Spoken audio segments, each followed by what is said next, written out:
বিসমিল্লাহির রহমানির রহিম।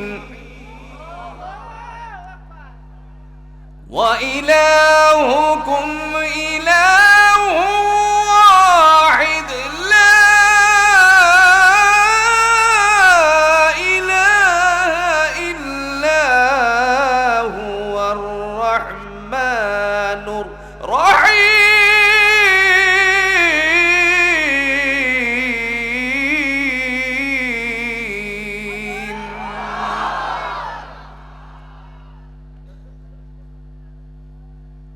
দলিল কে দেয়? কোরআনুল হাকিমের সূরাতুল বাকারার 163 নম্বর আয়াতের মধ্যে আল্লাহ বলেন, ওয়া ইলাহুকুম ইলাহু ওয়াহিদ। আমি আল্লাহ উপাস্য, আমি ছাড়া আর কোনো উপাসনাকারী নাই। তিনি বলছেন তোমাদের উপাস্য একমাত্র উপাস্য তিনি মাত্র। জোরে বলুন তো কয়? দুনিয়ার জমিনে কোনো মানুষ যদি ওয়া ইলাহুকুম ইলাহু ওয়াহিদ এই কথাটার উপরে বাস্তবায়ন করত, তাহলে এদিক ওদিক ছুটে যেতে পারত না। খাসি মুরগি নিয়ে ভিন্ন কোনো জায়গায় গিয়ে মস্তক অবনত করতে, জোরে বলুন তো, পারত নাকি? সাইয়্যিদুল মুরসালিন আহমদ মুস্তাফা সাল্লাল্লাহু আলাইহি সাল্লাম বলেন, পৃথিবীর জমিনে মানুষ যখন বিপদগামী হয়ে যায়, এই বিপদগামী মানুষদেরকে কাছে আনার জন্য আল্লাহ একটি পন্থা অবলম্বন করেন। সেই পন্থাটুকু হলো বান্দা যখন মস্তক অবনত করে আল্লাহর পায়ে, একমাত্র উপাসনাকারী আল্লাহর পায়ে যখন মস্তক অবনত করে, আল্লাহ বলেন বান্দারে তোমাকে আমার অতি সন্নিকটে করে নেই। দলিল আছে? কথা বলেন, দলিল আছে? কোরআন দিয়ে আল্লাহ দলিল পেশ করেন, ওয়াসজুদি ওয়াক্তারিব। যারা সেজদা করে আমার পায়ে, আমি তাদেরকে নিকটে নিয়ে আসি। এজন্য ভাই চাইবো কার কাছে? আল্লাহ কাছে না দূরে? আল্লাহ কাছে না দূরে? আজ থেকে 1400 বছর আগে লোকেরা প্রশ্ন করেছিল, মুহাম্মদ বলুন আপনার আল্লাহ কোথায়? আল্লাহ পাক ডেকে বলেন, নবী আমার আপনি তাদেরকে জানিয়ে দেন। যারা প্রশ্নকারী তাদের উত্তরে বলেন, ওয়া ইযা সাআলাকা ইবাদি আন্নী ফাইন্নী করিব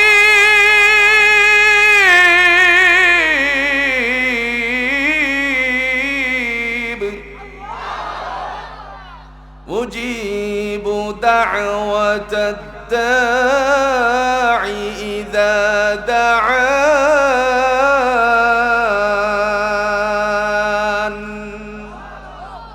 কার কথা? মহান আল্লাহ রাব্বুল আলামিন ডেকে বলেন,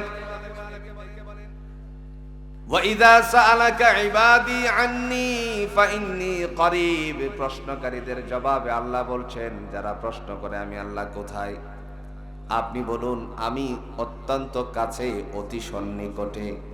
বান্দা যখন আমার কাছে চাই, বান্দার চাহিদা পূরণ করে দেওয়ার জন্য প্রস্তুত কে?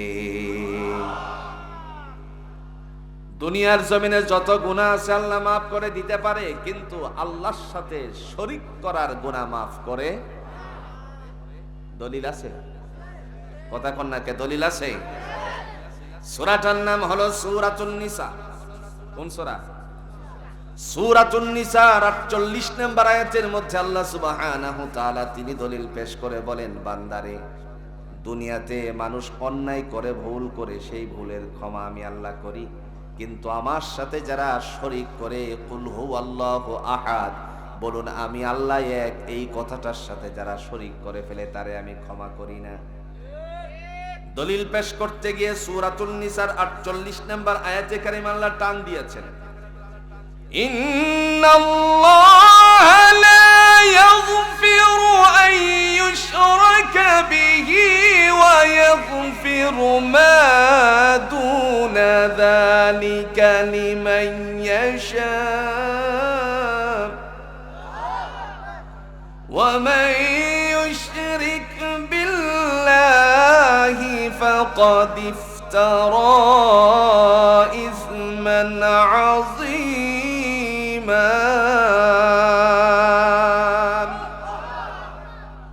আল্লাহ বলেন ইন্নাল্লাহা লা ইয়াগফিরু আন ইউশরাকা বিহি ওয়া ইয়াগফিরু মা দুনা যালিকা লিমান ইয়াশা। নিঃসন্দেহে আমি তাকে ক্ষমা করি না যে আমার সাথে শরীক করে, এছাড়া যত অন্যায় আছে জুড়ে বলুন তো ক্ষমা করে দিতে পারেন কে? ওয়া ইয়াগফিরু, আল্লাহ পাক রব্বুল আলামিন বলছেন আমি ইচ্ছে করলে তাদেরকে ক্ষমা করে দিতে পারি। শিরকের গুনাহ মাফ করেন আল্লাহ। এই জন্য আল্লাহ বলেন ওয়া ইলাহুকুম ইলাহু ওয়াহিদ, আমি আল্লাহ এক, আমি হলাম উপাসনাকারী, তোমাদের আর কোন উপাসনাকারী নাই। বান্দা যখন আল্লাহর সামনে উপস্থিত হয়ে যায়, বান্দার উদ্দেশ্যে জুড়ে বলুন তো খুশি হয়ে যান কে? রাসূল আরবি সাল্লাল্লাহু আলাইহি সাল্লামকে আল্লাহ ডেকে বলেন নবী আমার, জাতির সামনে আপনি গিয়ে বলুন কেন দুনিয়াতে আপনারে পাঠালাম। দিনের নবী উপস্থিত হয়ে বললেন আমাকে পৃথিবীতে আল্লাহ পাঠিয়েছেন যে উদ্দেশ্যে, উদ্দেশ্যটুকু তোমাদের সামনে উপস্থাপন করছি। সাহাবীদেরকে আল্লাহর নবী বললেন উল ইন্নী উমিরতু আন আ'বুদাল্লাহা মুখলিসান লাহুদ্দীন।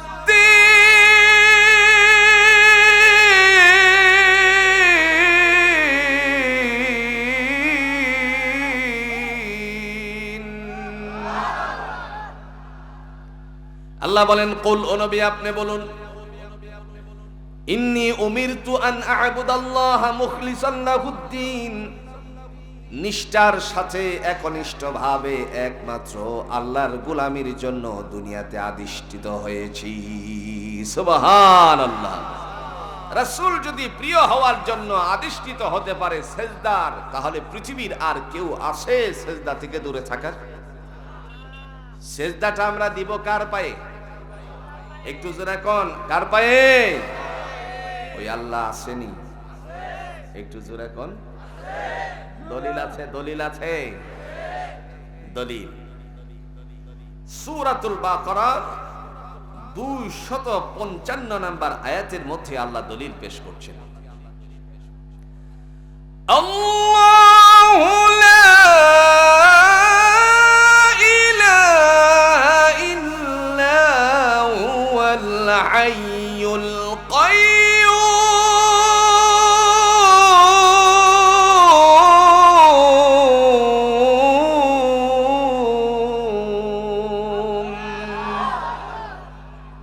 দলিল কে দেয়?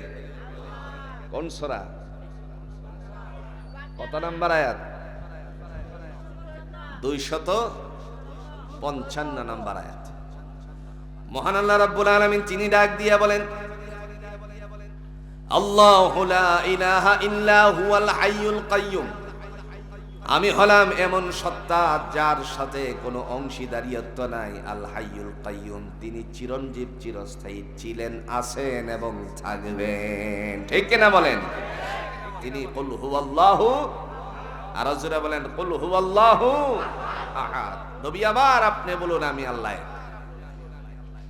আপনারা সাক্ষী দিয়েছেন আল্লাহ আছেন। এই যে মাদ্রাসায় একটা কিতাব, এই মদিনাতুল উলুম কওমি মাদ্রাসা এতিমখানার মধ্যে যে কিতাব পড়ানোর কারণে আজকে পাগড়ি প্রদান করা হয়েছে, এই কিতাব আপনাদের ঘরে আসেনি? কথা কন্যাকে আসেনি?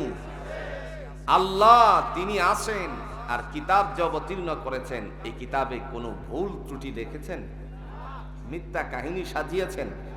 ভাই আমি লম্বা করে কোনো কাহিনী বলতে পারি না, এটা আমার অভ্যাসে নাই। যতটুকু কথা বলি কোরআন সুন্নাহ মোতাবেক বলার চেষ্টা করি, হয়তো বাস্তবিক কিছু দৃষ্টান্ত দেওয়ার চেষ্টা করবো ইনশাআল্লাহ। আপনারা সাক্ষী দিয়েছেন কোরআনে কোনো ভুল নাই, কোরআন হচ্ছে সত্য। এই কিতাবটা সত্য না মিথ্যা? আর একটু জোরে বলেন সত্য না মিথ্যা? এই যে বললেন কোরআন সত্য, কালি তো কেবল শুনে আসছেন সত্য কিতাব, এর কোনো প্রমাণ আছে? কথা কন্যা কে আছে? প্রমাণ আল্লাহ কোরআন দিয়ে দিচ্ছেন। নাযালা আলাইকাল কিতাবা বিল হাক্কি মুসাদ্দিকাল লিমা বাইনা ইয়াদাইহি ওয়া আনজালাত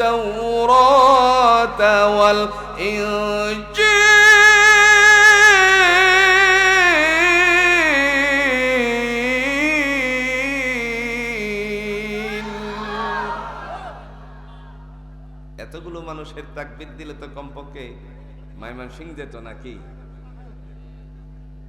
আপনারা সারা ঢাকা শহরে যদি মসজিদগুলো 10,000 মসজিদকে তালাশ করেন, কোথাকার খতিব কোথাকার ইমাম, এর সিংহভাগ খুঁজে পাবেন বৃহত্তর ময়মনসিংহের। তো আপনাদের আওয়াজ যদি এত আস্তে দেন তাহলে ওনারা কি ঢাকায় থাকতে পারবে? একটু জোরে কন্যাকে পারবে? বুঝিয়ে দিতে হবে না আল্লাহ কয়। তাকবীরটা কার জন্য হবে? আরেকবার, نزل عليك الكتاب بالحق مصدقا لما بين يديه وأنزل التوراة والإنجيل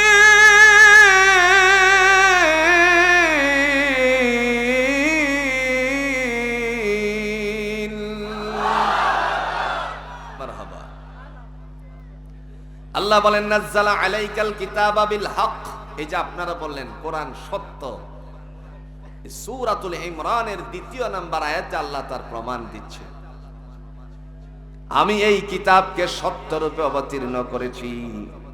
মুসাদ্দিকাল লিমা বাইনা ইয়াদাইহি ওয়া আনজালাত তাওরাতা ওয়াল ইনজিল, তাওরাত এবং ইনজিলের সত্যায়নকারী হিসাবে জুড়ে বলুন তো কোরআন নাজিল করেছেন কে?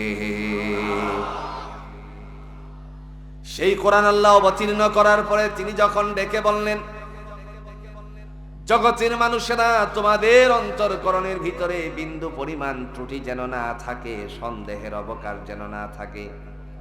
আমি এই কোরআনকে এত বিশুদ্ধ করেছি, পৃথিবীর মানুষেরা পুস্তকগুলো লিপিবদ্ধ করার পরে যার মধ্যে লিখে দেয় আমার এর বইটার ভিতরে ত্রুটি বিচ্যুতি থাকলে জ্ঞাতার্থে জানাবেন।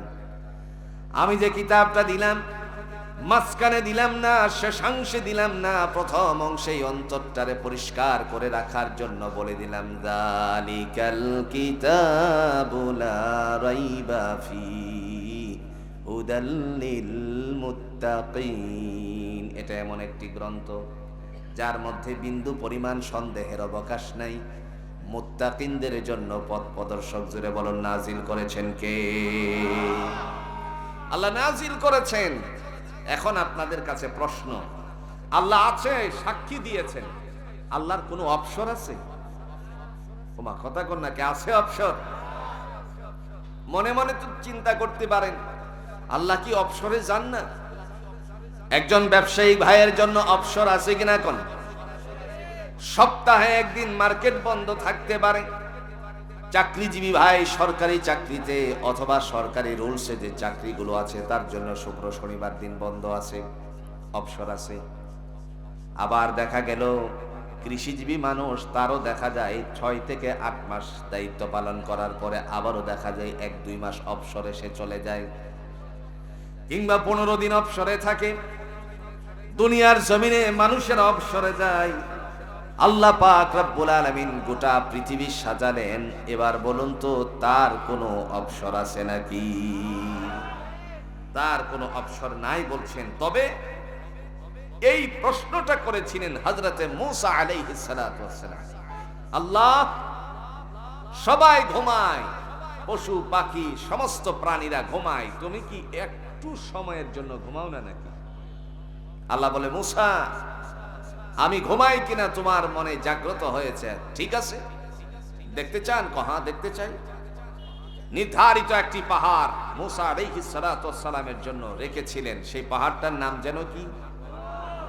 জাবালে তুর। কোরআনুল হাকিমে 4 খানা শপথ গ্রহণ করেছেন আল্লাহ, ওয়াত্তিন ওয়াজ্জাইতুন ওয়া তুরি সিনিন ওয়া হাযাল বালাদিল আমিন। এই 4 শপথের একটি শপথের নাম হলো জাবালে তুরের শপথ গ্রহণ করেছেন তিনি যখন বললেন মূসা এবার তুর পাহাড়ে চলে যান, যাবার আগে 2টা মশক নিবেন, একটার ভিতরে পানি থাকবে আরেকটা থাকবে খালি। মশককে বোঝানোর জন্য বলছি, মনে করেন একটা প্লাস্টিকের গ্লাস পানি ভর্তি করা, আরেকটা হলো খালি নিয়ে তারপরে তিনি যখন বললেন পাহাড়ে যান, তারপরে পাহাড়ে গেলেন। যাওয়ার পর দাঁড়িয়ে আছেন, আল্লাহ পাক রব্বুল আলামিন ডেকে ডেকে বললেন, এবার আপনি অপেক্ষায় থাকুন, আমি ঘুমাই কিনা দেখবেন। মানুষের স্বভাব অনুযায়ী রাত যখন আস্তে আস্তে করে গভীরতার ভিতরে পৌঁছতে থাকে, তখন তার শরীর নিস্তেজ হতে থাকে। এমত অবস্থায় তার শরীরে তন্দ্রাচ্ছন্ন হয়ে যায়। তিনি যখন তন্দ্রাচ্ছন্ন হয়ে গেলেন, সামনের দিকে ঝুঁকে পড়ল। সামনের দিকে ঝুঁকে পড়ার পরে হাতের যে মশকটা ছিল পানি ভর্তি, এমনিতে একটু নাড়া লাগলো। সজাগ দৃষ্টিতে আবার তাকিয়ে আসি, মনে মনে চিন্তা করতে লাগলো, আল্লাহ ঘুমাই কিনা দেখতে আসলাম, এর আগে আমি ঘুমিয়ে গেলে তারপরে কেমনে দেখব? আপনারা বলুন তো, মানুষ রাতের বেলা ঘুমাবে, এটা প্রমাণ জুড়ে বলুন তো কার? রাতের বেলায় মানুষ আরাম করবে, এটার প্রমাণ দিয়েছেন কে? দলিল আছে? সূরাটার নাম হলো সূরাতুন নাবা। আল্লাহ বলেন, ওয়াজআলনাল লাইলা লিবাসান ওয়াজআলনান নাহারা মাআশা। বান্দারে, রাত্র দিলাম তোমাকে বিশ্রাম করার জন্য, আর দিন দিলাম যাতে করে তোমরা জীবিকা নির্বাহ করতে পারো।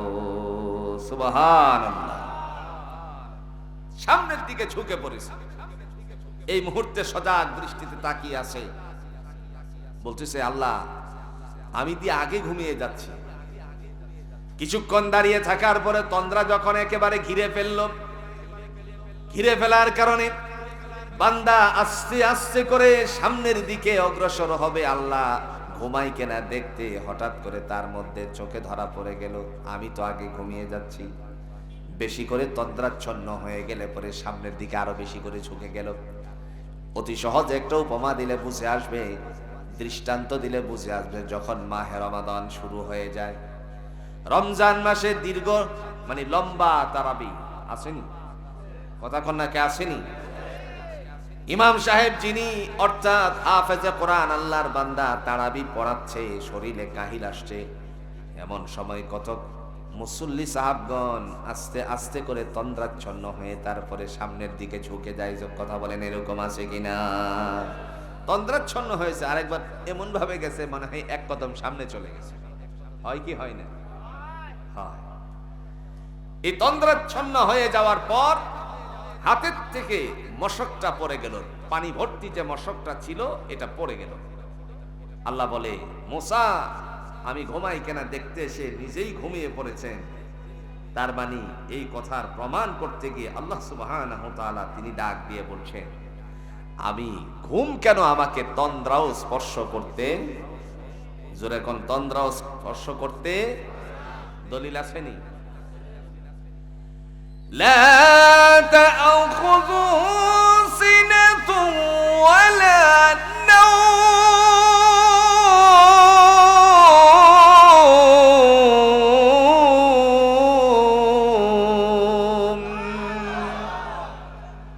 আল্লাহ বলেন, ঘুম কেন আমাকে তন্দ্রাও স্পর্শ করতে পারে না? তিনি আমাদের কে?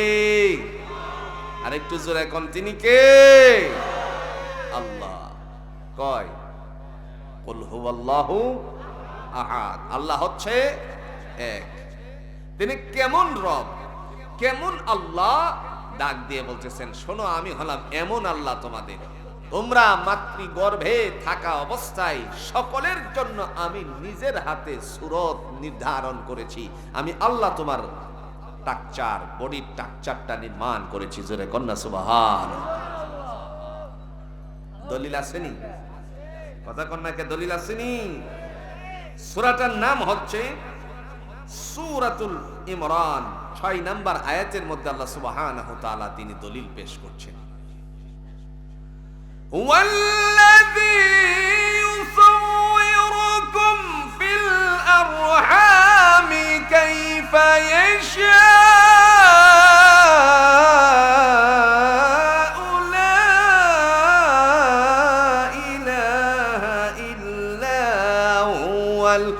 আজিজুল হাকীম।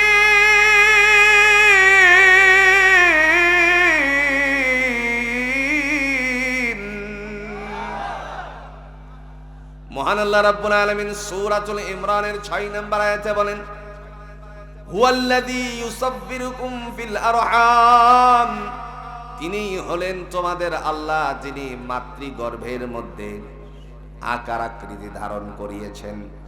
আজকে আমরা এখানে যারা উপস্থিত হয়েছি, একবার যদি আয়নার সামনে গিয়ে দাঁড়াই, আয়নার সামনে গিয়ে দাঁড়ানোর পরে দেখা যাবে কত সুন্দর করে আমাদেরকে আল্লাহ পাক রব্বুল আলামিন সৃষ্টি করেছেন। জোরে বলেন ঠিক কিনা? স্রষ্টার সৃষ্টির মধ্যে কোনো খুঁত আছে ভাই? কথা কন না কেন? কোনো খুঁত আছে? কোনো খুঁত নাই। তিনি অত্যন্ত সুন্দর করে বানিয়েছেন।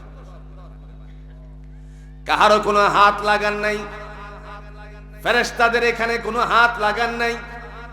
সমস্ত কাজগুলো আল্লাহ নিজে করেছেন। মাতৃগর্ভের মধ্যে তিনি ডাক দিয়ে বলেন, বান্দারে, আজকে আমরা এখানে যারা উপস্থিত হয়েছি আপনারা সাক্ষী দেন তো আমাদের একজনের চেহারার সাথে আরেকজনের চেহারার কোনো মিল আছে নাকি?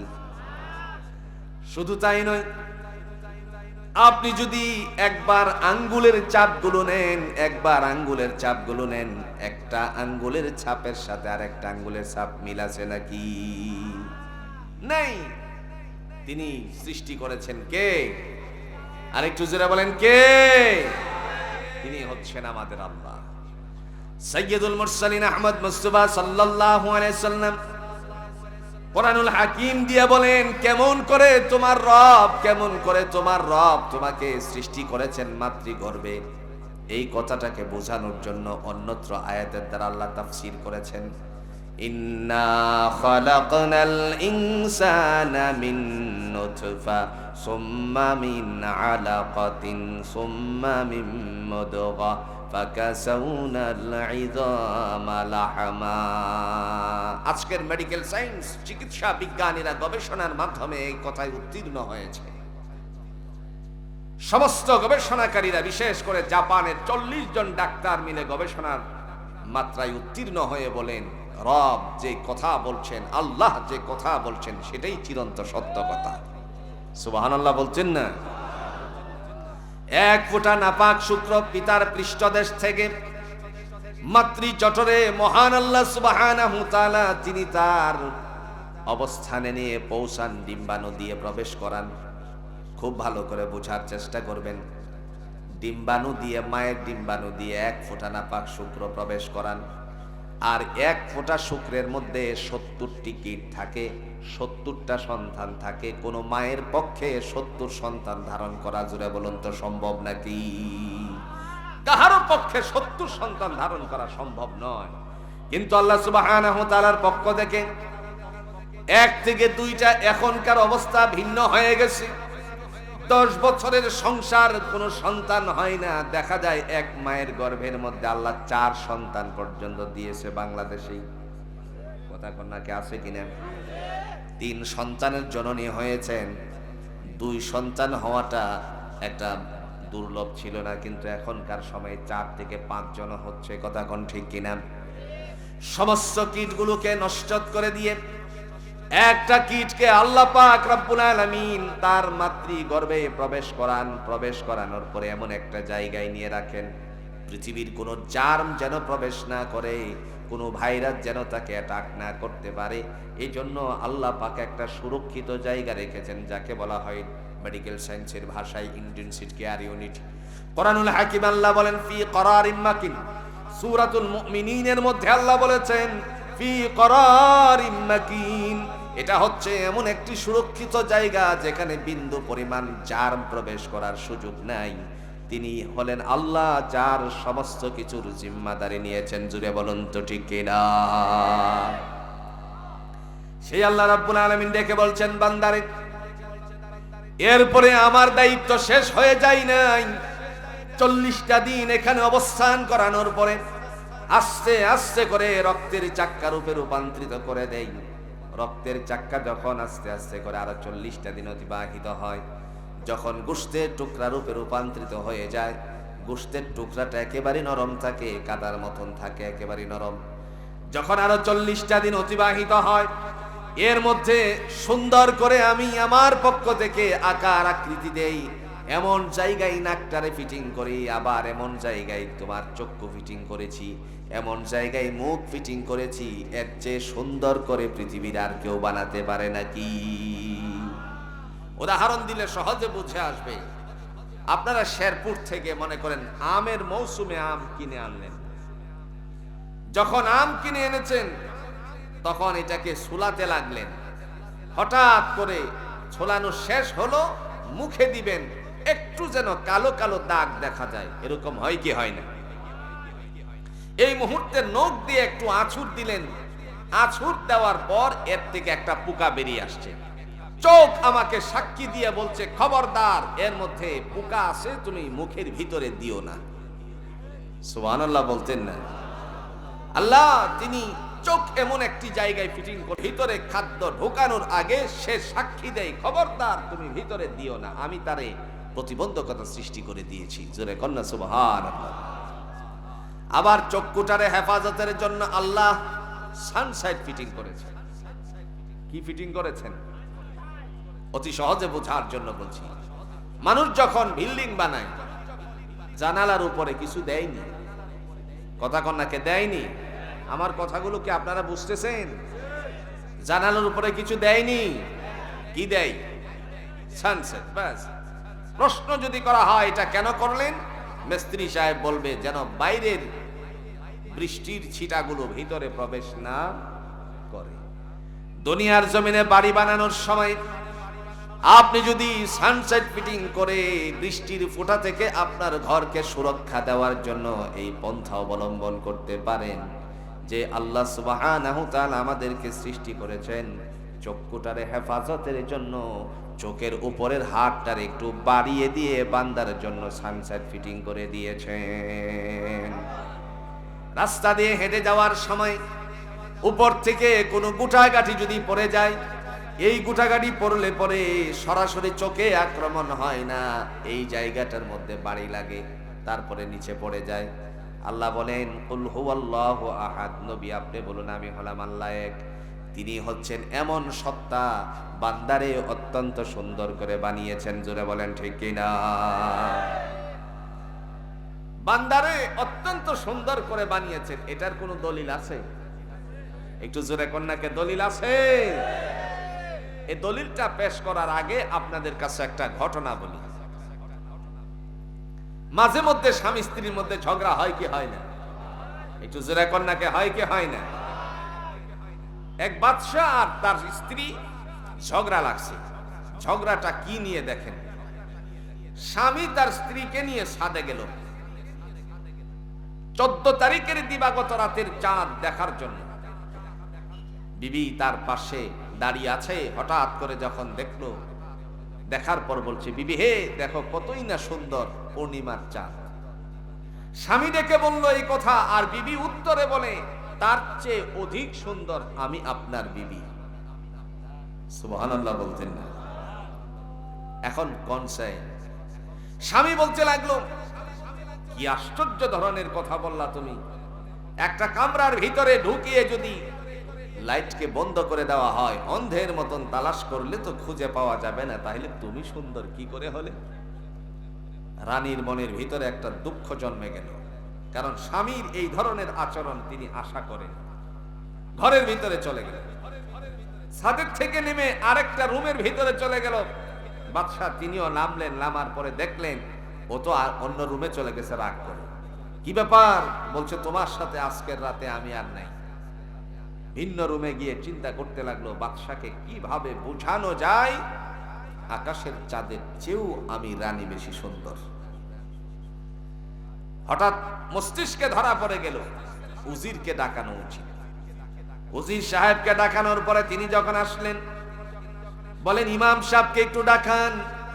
ইমাম সাহেব হুজুরকে ডাকানো হলো, তারপর ডেকে বললেন, উপস্থিত হওয়ার পরে আপনি কি ফজরের নামাজ পড়াবেন নাকি? আল্লাহর বান্দা ডাক দিয়ে কথা বলার পরে বান্দা উত্তরে বললেন, নিশ্চয়ই পড়াবো ইনশাআল্লাহ।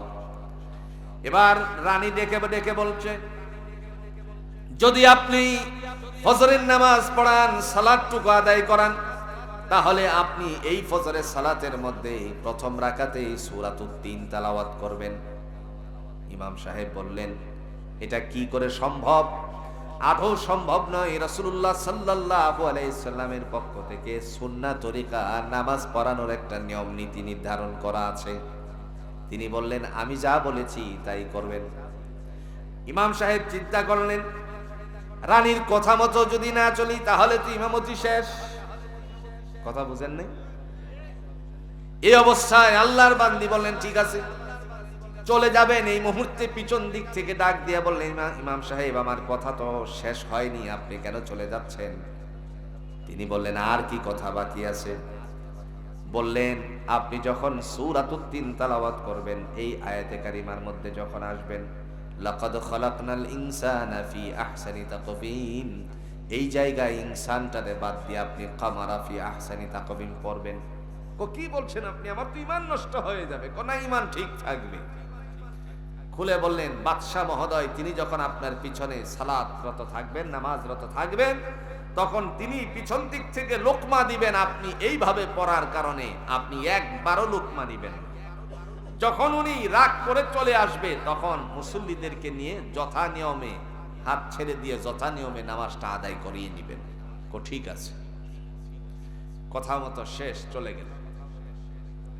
রাত যখন আস্তে আস্তে করে ফজরের দিকে রওনা করেছে, এই মুহূর্তে মুয়াজ্জিনের কণ্ঠ থেকে আজানের ধ্বনি উচ্চারিত হয়ে গেল।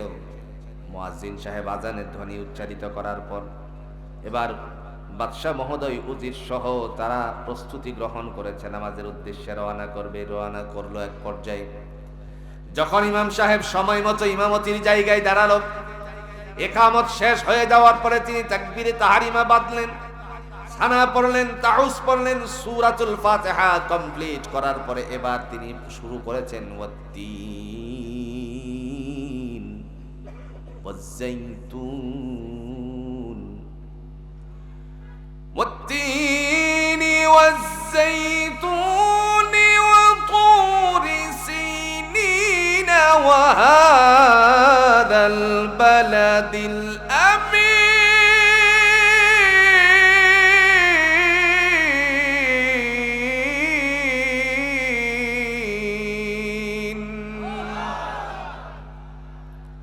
لقد خلقنا القمر في أحسن تقويم। বলেন তো নামাজ হবে? কথা কন না, কেন নামাজ হবে? এভাবে কোরআনে আছে নেই। যখন বললেন কামারা, বাদশা পিছন দিক থেকে লোকমা দিয়ে বলছে ইনসানা ফি আহসানি তাকওয়িম। ইমাম সাহেব চিন্তা করলেন, আজকে যা আছে সব কপালে, যা আছে সব কপালের ফয়সালা হবে, যা হবে। রানীর কথাই আছি, আজকে আর বাদশার কথা মানি না। আছে কোন চাই? আমাদের চেয়ারম্যান মহোদয়, আপনাদের চেয়ারম্যান মহোদয়, ওনাকে যদি কোনো কারণবশত রাজি খুশি কোনোটা একটা কাজের জন্য না করতে পারেন, আলহামদুলিল্লাহ পারেন বলেই তো দীর্ঘদিন চেয়ারম্যান থেকে উপজেলার চেয়ারম্যান, ঠিক কিনা গণ? আপনাদের হৃদয়ের বন্ধু বলেই তো আপনারা ওনাকে সাপোর্ট করছেন। তো শেষ পর্যন্ত যদিই বা না হয়, ওনার ঘরে গিয়ে ওয়াইফ আল্লাহর বান্দিকে যদি কোনো রকম বুঝিয়ে কাবু করতে পারেন, বলেন তো নেতার কোনো পাওয়ার আছে? আর রাগ করেছেন ভাই? নেতার আর কোনো পাওয়ার নেই। কারণ ঘরে গেলে বিবি সাহেবা যেটা বলছে, রাখো তোমার যত পরিশোধীয় কাজ ওইটা রাখো তুমি ওখানে, এখন কাজ হলো আমি বলছি তুমি এই কাজটা করে দিবা। এখন তো উনি বিরাট বিপদে পড়ছে, আরে কোথায় যাব, আগে ঘর সামাল দিতে হবে। কথা কন না, ঠিক কিনা? ইমাম সাহেব চিন্তা করলেন, ঘরের চিন্তা আগে করব, বাইরের চিন্তা আজকের বাদশার কথা নাই। এইভাবে যখন বারবার লোকমা দিল, গ্রহণ করা হচ্ছে না, এবার তিনি রাগান্বিত হয়ে হাত ছেড়ে দিয়ে মহলের দিকে রওনা দিলেন। শেষ পর্যন্ত তিনি যখন বুঝলেন, ইমাম সাহেব যখন বুঝলেন যে বাদশাহ মহোদয় এরিয়া ছেড়ে দিয়েছেন, তিনি হাত ছেড়ে দিয়েছেন। মুসল্লিদের উদ্দেশ্যে বললেন, এইভাবে কিয়ামত পর্যন্ত নামাজ আদায় করালে সালাত হবে? কথা কন না, কি আদায় হবে? হবে না। যথা নিয়মে নামাজটুকু কমপ্লিট করলেন। কমপ্লিট করার পরে তিনি যখন মুসল্লিদের দিকে ফিরে বসছেন আর তাসবিহাতের মধ্যে লিপ্ত আছেন, দেখা গেল কিছুক্ষণের ভিতরে মহল থেকে ডাক এসে গেছে উজির সাহেবের মাধ্যমে। তিনি তারপরে সেখানে উপস্থিত হলেন। উপস্থিত হওয়ার পরে তিনি ডেকে বললেন, বাদশাহ মহোদয় বললেন কোরআন হাতে নেন, কারণ উনি কোরআন নিয়ে বসে আছে। কোরআন কেন হাতে নিলেন? হাতে নেওয়ার পরে আল্লাহ পাক রব্বুল আলামিনের বান্দা তিনি ডেকে বললেন সূরাতুত তিন বের করেন। তারপরে সূরাতুত তিন বের করলেন। ইমাম সাহেবকে বলেন, আপনি এবার তেলাওয়াত করুন। ইমাম সাহেব তেলাওয়াত করলেন, যখন এই আয়াতে কারিমার মধ্যে গেল লাকাদ খালাকনাল ইনসানা ফি আহসানি তাকওয়িম, যখন ইনসান কথা উল্লেখ করা হলো, তিনি যখন এই কথাটা পড়লেন, পড়ার সাথে সাথে ডেকে ডেকে বলছেন, জোহরের নামাজের থেকে আপনার ইমামতি করার প্রয়োজন নাই, অনেকবার লুকমা দিয়েছে, একবারও আপনি গ্রহণ করেন নাই। এই মুহূর্তে ইমাম সাহেবের টেনশন ঢুকে গেল, বাদশার কথা না মানার কারণে, রানীর কথা মানার কারণে আমার তো ইমামতিটাই গেল। কিন্তু না, সুরবান্দি তিনি কথাগুলো শুনতেছিলেন। ভিন্ন রুম থেকে বেরিয়ে এসে বললেন, ইমাম সাহেবকে নিয়ে আবার কি ঝগড়া বাজালেন? বলতে লাগলো, ইমাম সাহেব মস্ত বড় ভুল করেছেন নামাজে। পিছন দিক থেকে আমি বারংবার লুকমা দিয়েছি, কিন্তু আমার লুকমাটুকু গ্রহণ করে নাই। তিনি বললেন, কি লুকমা দিয়েছো আর কি বড় মস্ত বড় ভুল করেছে? ডাক দিয়ে বলতে লাগলো, ইমাম সাহেব সূরাতুত তিন প্রথম রাকাতের মধ্যে তেলাওয়াত করেছে। এই সময়টুকুর মধ্যে যখন সেই আয়াতে কারিমার মধ্যে আসলো লাকাদ খালাকনাল ইনসানা ফি আহসানি তাকওয়িম, তখন ইনসানকে বাদ দিয়ে পড়ছে কামারা ফি আহসানি তাকওয়িম। আমি পিছন দিক থেকে লুকমা দেওয়ার পরেও গ্রহণ করে নাই, এই জন্য আর জোহর থেকে ইমামতির প্রয়োজন নাই। রানী বললেন, ইমাম সাহেব তো ঠিকই করেছে। নাউজুবিল্লাহ। ইমাম সাহেবকে বললেন, হুজুর আপনি যান, আমি যতদিন বেঁচে আছি ততদিন পর্যন্ত আপনি জোহর কেন সমস্ত নামাজই পড়াবেন। এখন উনি খুশি না বেজান? একটু জোরে এখন না, খুশি না বেজান? ইমাম সাহেব খুশি না বেজান? ইমাম সাহেব খুশি হয়ে গেছে, তারপরে এখান থেকে চলে গেছে। চলে যাওয়ার পর আল্লাহ পাক রব্বুল আলামিনের বান্দি ডেকে ডেকে বলতেছে, ইমাম সঠিক বলেছে। বাদশা বলছে, তোমার ঈমান নষ্ট হয়ে যাচ্ছে, তুমি তো জানো তোমার সাথে সংসার জীবন ধ্বংস হয়ে যেতে পারে, সুতরাং তুমি শুধরাও, এই মতাদর্শের থেকে বেরিয়ে আসো। এই কথাটা বলা মাত্রই রানী বলছে, তোমার কথা যদি সত্য হয় তাহলে আল্লাহর কথা মিথ্যে, আর আল্লাহর কথা যদি সত্য হয় তোমার কথা মিথ্যে। বাদশা বলছে, কি বলতে চাও খুলে বলো। এরপরে ডেকে ডেকে বলতে লাগলো, গত রজনীর কথা স্মরণ করো। পূর্ণিমার চাঁদ দেখানোর জন্য তুমি আমাকে ছাদে নিয়ে গিয়েছিলে। এমত অবস্থায় আমি পূর্ণিমার চাঁদের দিকে তাকানোর পরে বলছিলে কতই না সুন্দর, আমি বলছিলাম তার চেয়ে অধিক সুন্দর আমি। তুমি আমাকে তিরস্কার মেরে বলছিলে একটা কামরার ভিতরে ঢুকিয়ে লাইট বন্ধ করে দিলে অন্ধের মতন তালাশ করলে পাওয়া যাবে না। এই কথাগুলো তোমার থেকে আমি আশা করিনি। অনেক অভিমান আমার তোমার প্রতি, আমার অনেক অভিমান জন্মে গেছি। এখন তুমি যদি কথা সত্যবাদী হয়ে থাকো, তোমার কথা যদি সত্য হয়ে থাকে, তাহলে আল্লাহর কথা মিথ্যে। কারণ আল্লাহ তো কোরআন দিয়ে বলছেন, দলিল পেশ করেছেন, লাকাদ খালাকনাল ইনসানা ফি আহসানি তাকওয়িম। আমি মানুষকে অত্যন্ত সুন্দর করে সৃষ্টি করেছি। জোরে কন্যা সুবহানাল্লাহ। এজন্য আল্লাহ পাক রব্বুল আলামিন বলছেন, ওয়াল্লাযী ইউসাউবিরুকুম ফিল আরহামি কাইফা ইয়াশাউ লা ইলাহা ইল্লা হুয়াল আজিজুল হাকীম। তিনি হচ্ছেন তোমাদের রব, যিনি মাতৃগর্ভে তোমাদেরকে অত্যন্ত আকার আকৃতি ধারণ করিয়েছেন। তিনি কে? একটু জোরে বলেন, তিনি কে? আল্লাহ আমার রব, এই রবি আমার সব, দমে দমে তনু মনে তার অনুভব। আল্লাহ আমার রব, এই রবি আমার সব। কথা কোন ঠিক কিনা? তিনি হচ্ছেন আমাদের মালিক। এরপরে আল্লাহ পাক বলেন, আল্লাহ যে আমি আসি আমি নিজেই সাক্ষী দিই। আল্লাহ নাই? একটু জোরে কন্যা কে নাই? সাক্ষী কে দেয়? তিন শ্রেণীর সাক্ষী আল্লাহ দিয়েছেন। এক, আল্লাহ সাক্ষী দেন আমি আসি, আল্লাহ নিজে বলতেছেন আমি সাক্ষ্য দিচ্ছি আমি আসি। আরেক, ফেরেশতারা সাক্ষী দেয়, আরেক মুমিনেরা সাক্ষী দেয়। জোরে কন্যা সুবহানাল্লাহ। দলিল আসেনি?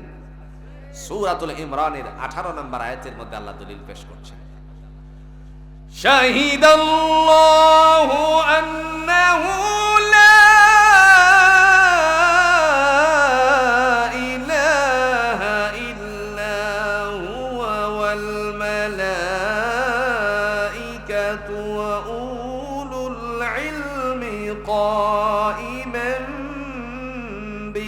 القسط لا إله إلا هو العزيز الحكيم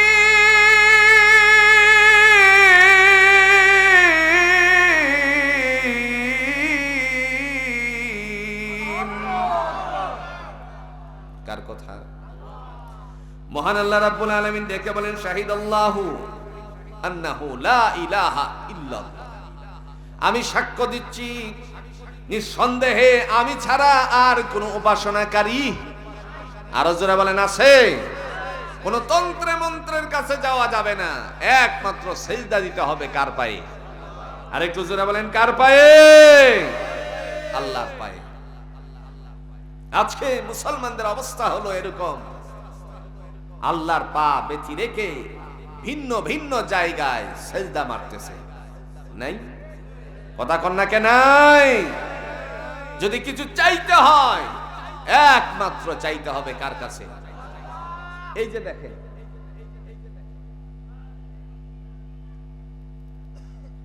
এই কোরআন, এই যে কোরআন আল্লাহ দিয়েছেন, দুনিয়ার জমিনে চাইতে হবে আল্লাহর কাছে। তার বাস্তবতা কেবল আল্লাহ নিজেই সূরাতুল ইমরানের মধ্যে উল্লেখ করে দিয়েছেন। জোরে কন্যা সুবহানাল্লাহ। মনে মনে চিন্তা করতে পারেন এই সূরাতুল ইমরানে আল্লাহ কি বলছেন? ইমরান একজন নবীর নাম। ইমরান কার নাম? নবীর নাম। তিনি বিবাহ করার জন্য তার বন্ধু মহলের সাথে আলোচনা শুরু করেছে। বন্ধু মহল থেকে আলোচনা আসছে, আমার কাছে একজন সচ্চরিত্রা নারীর সন্ধান আছে, তুমি যদি পছন্দ করো বিবাহ করতে পারো। ইমরান সেই পছন্দ করার জন্য মেয়েকে যখন দেখলো, এটা হলো ইসলামের একটা রীতিনীতি, খুব ভালো করে বুঝবেন। ইসলামের রীতিনীতি হচ্ছে ছেলে মেয়ে দেখবে, ছেলের মা মেয়ে দেখবে, এটা হলো ইসলামের রীতিনীতি। এই অবস্থার মধ্যে পছন্দ হয়ে যাওয়ার পর সংসার জীবন যথা নিয়মে বিবাহের পরে শুরু করল, কিন্তু সন্তান হয় না। এরকম পরিবার আছে কিনা বলে? 2 বছর সংসার হয়েছে, 10 বছরের সংসার চলছে, কিন্তু সন্তান আসে না। এরকম পরিবার আছে কিনা বলে? আছে। আল্লাহর কাছে বলা বলি করতেছে। ইমরান পত্নী হান্না বলতেছে, আল্লাহ সন্তান নাই, পৃথিবীর কারো কাছে বলি না, তোমার কাছে বলি, তুমি আমার জন্য একটা উত্তম সন্তান দিয়ে দাও। সুবহানাল্লাহ বলছেন। চাইছেন কার কাছে? প্রমাণ হলো সূরাতুল ইমরানের আপনার 35 নম্বর আয়াত দিয়ে আল্লাহ বলছেন, إذ قالت امرأة عمران رب إني نذرت لك ما في بطني محررا فتقبل مني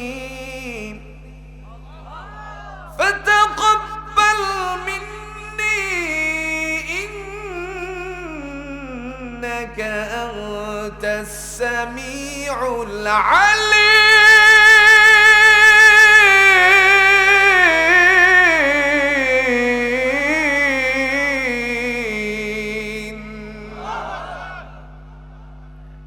বিবি হান্না আল্লাহর কাছে বলতেছে, আল্লাহ আমার জন্য সন্তানের ব্যবস্থাপনা করো।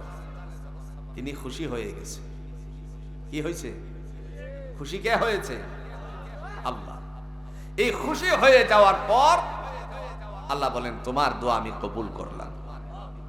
পেটে যখন সন্তান চলে আসছে,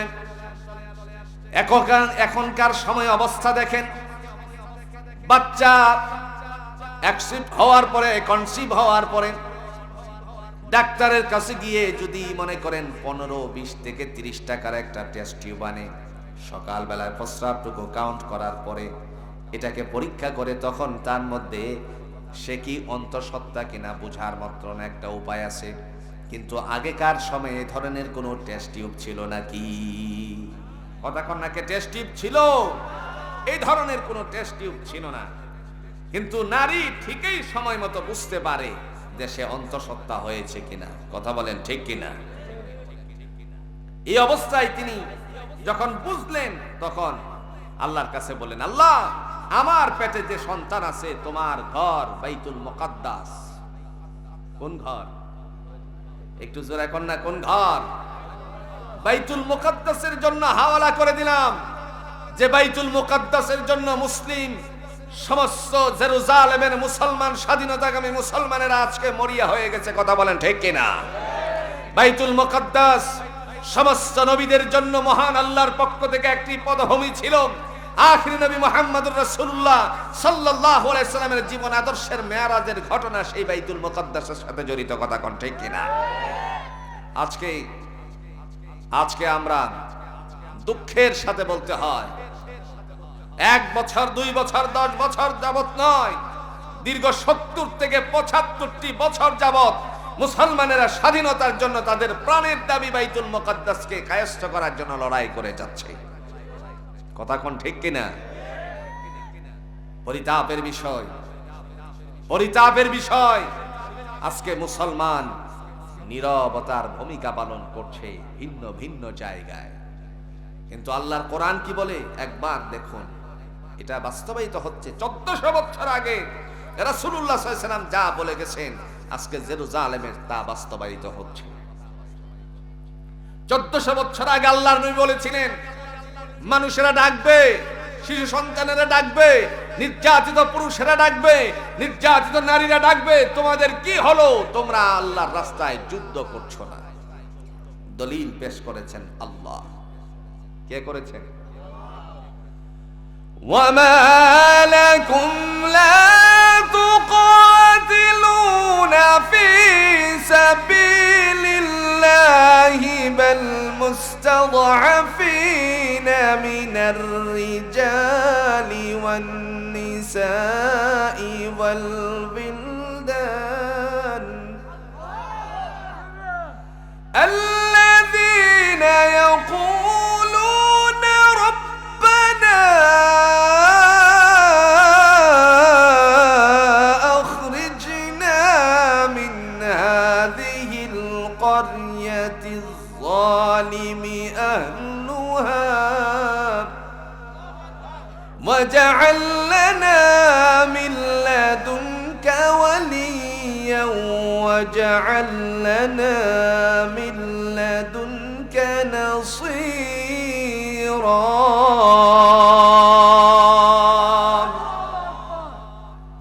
আল্লাহ বলেন, ওমা লাকুম, কি হলো তোমাদের? লা তুকাতিলুনা ফি সাবিলিল্লাহ, তোমরা আমি আল্লাহর রাস্তায় যুদ্ধ করছো না। বাল মুস্তাদআফিনা মিনার রিজাল ওয়ান নিসা ওয়াল বিলদান, ওই সমস্ত পুরুষ যারা হলো দুর্বল হয়ে গেছে বয়সের ভারে, ওয়ান নিসা এবং মহিলারা, ওয়াল বিলদান বাচ্চারা, তারা ডেকে ডেকে বলছে আল্লাযীনা ইয়াকুলুনা রব্বানা আখরিজনা মিন হাযিহিল ক্বরিয়াতিজ যালিমি আহলুহা, আল্লাহ তুমি আমাদেরকে এই অত্যাচারী জাতি থেকে বের করে দাও। ওয়াজআল লানা মিন লাদুনকা ওয়ালিয়্যা ওয়াজআল লানা মিন লাদুনকা নাসীরা, নয়তো আমাদের জন্য তোমার পক্ষ থেকে অভিভাবকের বন্দোবস্ত করো, অথবা তোমার পক্ষ থেকে আমাদের জন্য সাহায্যকারী দল পাঠাও। আজকের শিশু সন্তানেরা কান্নারত হয়ে গেছে ভাই। 1 ঘন্টা আগে 2 ঘন্টা আগে তার মা ছিল, বাবা ছিল, 10 মিনিট আগে তার সুন্দর বাড়িটা ছিল, ওই বাড়িটারও বোম্বিং এর মাধ্যমে উড়িয়ে দিয়েছে। এখন তার আর কোনো আশ্রয় নাই, ঠাঁই নাই। শিশু সন্তানেরা কোথায় ঘুমাবে? তার কুল হারা হয়ে গেছে। রেলিং এর সাথে থুতাটুকু লাগিয়ে লাগিয়ে তারপরে তন্দ্রাচ্ছন্ন হয়ে গেছে। স্বাধীনতা সার্বভৌমত্বের ইতিহাস অনেকেরই জানা নেই। হানাদার বাহিনীদের আক্রমণে মা মারা গেল, বাবা মারা গেল, শহীদ হয়ে গেছে। কিন্তু ওই জায়গাটায় সন্তান নিরুপায় হয়ে গেছে। রাস্তার মধ্যে কি অবস্থার মধ্যে ছিল। আজকে এই অবস্থাটুকু না বুঝতে পারলেও ফিলিস্তিনের জেরুজালেমের মুসলমানদের শিশু সন্তান যারা ছিল প্রায় 6 থেকে 6,500কে তারা শহীদ করে ফেলেছে। স্কুলগুলো বন্ধ হয়ে গেছে, কারণ বাচ্চা নাই, কোথায় স্কুল খুলবে? হসপিটালগুলোতে আক্রমণ করা হচ্ছে। এই জেরুজালেমের মুসলমানদের তাদের প্রাণের দাবি বাইতুল মুকাদ্দাসকে কাছে নেওয়ার জন্য তারা মরিয়া হয়ে যাচ্ছে।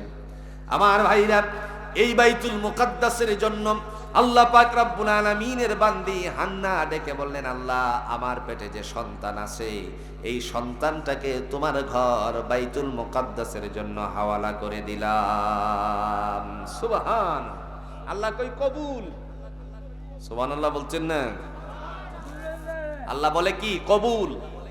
যখন আল্লাহ কবুল করে ফেলছে, সময় মতো বাচ্চা যখন পৃথিবীতে আসার সময় হয়ে গেল, আল্লাহ কোরআন দিয়ে বলছেন সুম্মা নুখরিজুকুম তিফলা, বাচ্চার আকারে তোমাকে ধাক্কা দিয়ে দুনিয়াতে পাঠিয়ে দেই। সুবহানাল্লাহ বলতেন না? চিন্তা করেন তো, চিন্তা করেন একবার, মায়ের রেহেম থেকে বাচ্চা ভূমিষ্ঠ হওয়ার সময় যে পানিটুকু আল্লাহ বের করেন, মেডিকেল সায়েন্স এ নিয়ে অনেক গবেষণা করেছে, এর চেয়ে পিছলি পানি আর পৃথিবীতে কিছু দিয়ে বানানো সম্ভব নয়। তিনি হচ্ছেন রব, তিনি হচ্ছেন কুল হুয়াল্লাহু, আর জোরে এখন কুল হুয়াল্লাহু আহাদ। আল্লাহ কয় এক। এই অবস্থা যখন হলো, বিবি হান্না সন্তান ভূমিষ্ঠ করার পরে দেখলেন সন্তান তো মনে মনে চেয়েছিলেন ছেলে, হইছে মাত্র এখন মেয়ে, বড় টেনশনে পড়ে গেছে। আল্লাহর কাছে বলা বলি শুরু করল। فلما وضعتها قالت رب إني وضعتها أنثى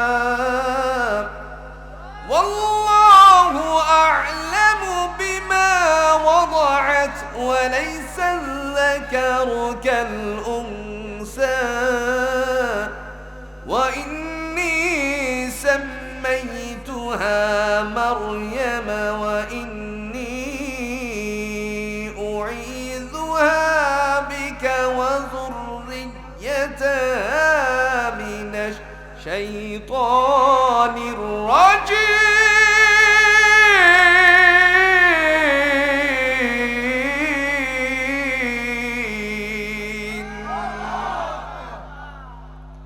আল্লাহ রাব্বুল আলামিনের বান্দী বললেন, قالت ربي إني وضعتها أنثى, আল্লাহ আমি তো প্রসব করেছি কন্যা সন্তান। والله أعلم بما وضعت وليس الذكر كالأنثى, তুমি তো ভালো করেই জানো ছেলে সন্তানের বেঁচে রেখে কন্যা সন্তানের দ্বারা কতটুকু উপকৃত হবে তোমার ঘরে। যেহেতু সন্তান হয়ে গেছে সেহেতু আমি তার একটা সুন্দর নাম রাখলাম, ওয়া ইন্নী সাম্মাইতুহা মারইয়াম, আমি আমার সন্তানের নাম রাখছি মারইয়াম। জোরে কোন সুবহানাল্লাহ। দোয়া চেয়েছিলাম তোমার কাছে সন্তানের জন্য, কবুল করেছো, ভূমিষ্ঠ হয়েছে সন্তান। এখন তোমার কাছে আর কয়েকটা দোয়া তুমি কবুল করে নিও। তিনি ডেকে ডেকে বললেন, আল্লাহ ওয়া ইন্নী উঈযুহা বিকা ওয়া যুররিয়াতাহা মিনাশ শাইতানির রাজীম। আল্লাহ মেহেরবানি করে আমার এই সন্তান সহ তার থেকে যত বংশধর আসবে সমস্ত বংশধরকে তোমার বিতাড়িত ইবলিস থেকে হেফাজত করে দিও। সুবহানাল্লাহ। আমার এই কথাগুলো বলার উদ্দেশ্য হলো চাইতে হবে কার কাছে? আর একটু জোরে বলেন, চাইতে হবে কার কাছে? না কোনো মাজারে গিয়ে? কথা কন্যাকে মাজারে আসেনি? যত বড় বট গাছ লাল কাপড় পেঁচাতে পারলেই বড় শাহ। বড় কি? শাহ। বড় কি? আপনাদের বিশ্বাস হয় না? না,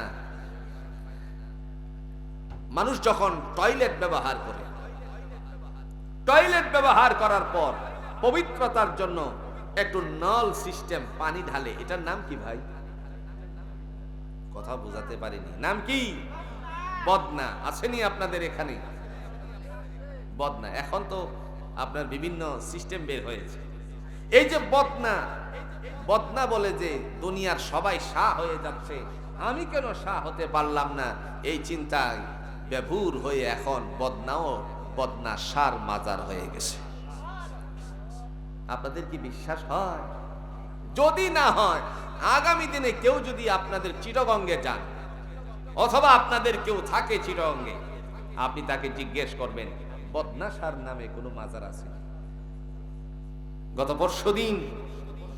পরশু দিনে আপনার বাড়ির আঙ্গিনায় কলা গাছ, রাতের বেলায় কলা গাছকে পুঁতে রেখে, মানে আগে পুঁতে ছিল, গত পরশু দিন এটাকে উঠিয়েছে, বিশাল বড় পীর সাহেবের মাজার দাবি করেছে।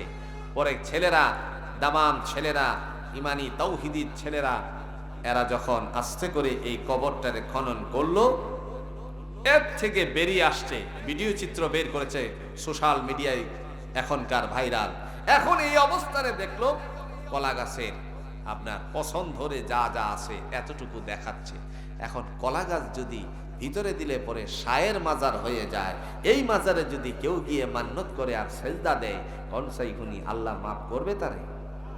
কথা কন্যাকে মাফ করবে তারে?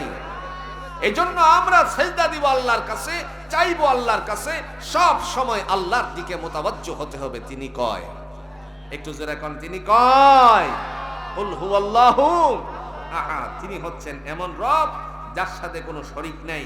তিনি বলছেন আমি হলাম আল্লাহ, আমি নিজে সাক্ষ্য দিচ্ছি, ফেরেশতারা সাক্ষ্য দিচ্ছে, ঈমান মুমিনেরা সাক্ষ্য দিচ্ছে, একমাত্র আমি আল্লাহ পরাক্রমশালী, আমার সাথে আর কোনো শরীক নাই। না আছে?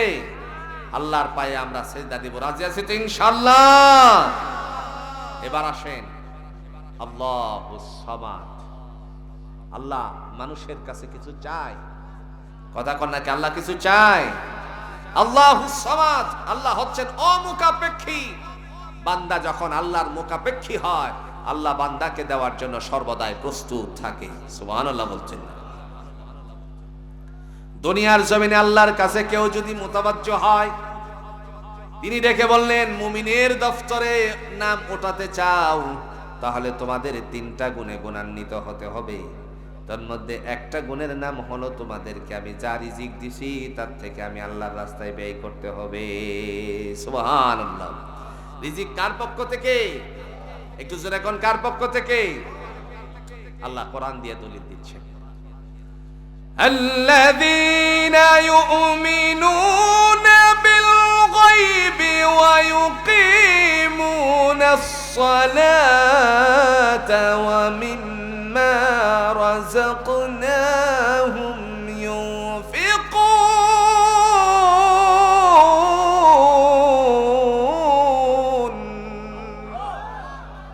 মহান আল্লাহ রাব্বুল আলামিন ডেকে বলেন যারা অদৃশ্যের উপরে বিশ্বাসশীল এরা হলো মুত্তাকি। 2 নম্বরে ওয়ায়ুকিমুনাস সালাহ, যারা নামাজ বাস্তবায়ন করে তারা হলো মুত্তাকি। 3 নাম্বার ওয়া মিম্মা রাযাকনাহুম ইউনফিকুন, যাদেরকে আমি রিজিক দিছি আমি আল্লাহর রাস্তায় যারা ব্যয় করে তারা হলো মুত্তাকি। আমার ভাইরা, এই জমিনের মধ্যে আল্লাহর রাস্তায় কিছু ব্যয় করা দরকার আসেনি?